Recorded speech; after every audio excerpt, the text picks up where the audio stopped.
योजना आमच्या हक्काच्या आणि योजना आमच्या हक्काच्या कामगारांना बोनस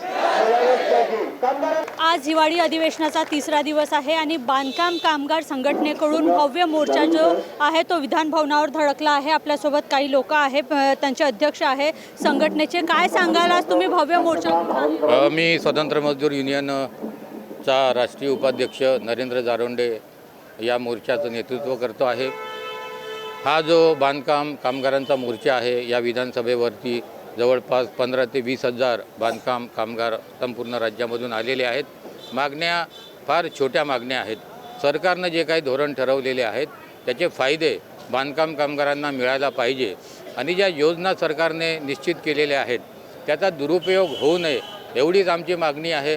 आज या राज्यामध्ये जवळपास 80 लाख बांधकाम कामगार काम करतात आणि या बांधकाम कामगारांची नोंदणी करण्यासाठी ज्या काही अडचणी आणल्या जात आहेत त्या अडचणी दूर केल्या पाहिजेत आणि हे नोंदणी करण्याचं जे काही काम आहे ते या बांधकाम कामगारांचं नेतृत्व करणाऱ्या ज्या काही संघटना आहेत त्या कामगार संघटनांना दिलं पाहिजे अशी आमची मागणी आहे।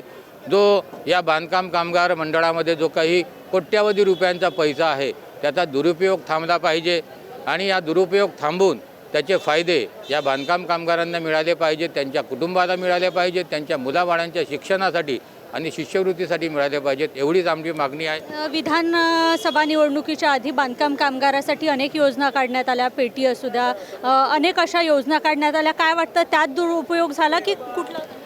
आमचं असं ऑब्झर्वेशन आहे, आम्ही असं बघितलेलं आहे की निवडणूक आली रे आली की राजकीय पक्षांना जाग येतो आणि ज्या सरकारच्या ज्या काही योजना असतात त्या सरकारच्या योजनांचा फायदा घेण्यासाठी, राजकीय फायदा घेण्यासाठी राजकीय पक्ष पुढे येत असतात।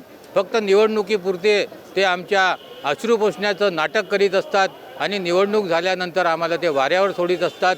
हाच अनुभव आम्हाला या निवडणुकीमध्ये आलेला आहे आणि हा अनुभव लक्षात घेता या सरकारने जागं व्हावं आणि आमच्या मागण्या मान्य कराव्या अशी आमची मागणी या मोर्चाच्या माध्यमातून आम्ही केली। जर तुमच्या मागण्या पूर्ण झाल्या नाही तर तुमचं समोरचं पाऊल काय? आज आपण बघितलेलं आहे की या राज्यामध्येच नव्हे तर या देशामधलं सर्व निर्मिती करण्याचं काम हा बांधकाम कामगार करतो आहे। बिल्डिंगे तयार करणं, रस्ते तयार करणं, या राज्याला आणि देशाला प्रगतीपथावर आणण्याचं काम हा बांधकाम कामगार करतो आहे आणि हा बांधकाम कामगारांनी जर आपलं काम थांबवलं तर या देशामध्ये काय परिस्थिती निर्माण होऊ शकते याची जाणीव सर्वांना आहे आणि आम्ही इशारा देऊ इच्छितो की अशी परिस्थिती आमच्यावर आणू नये।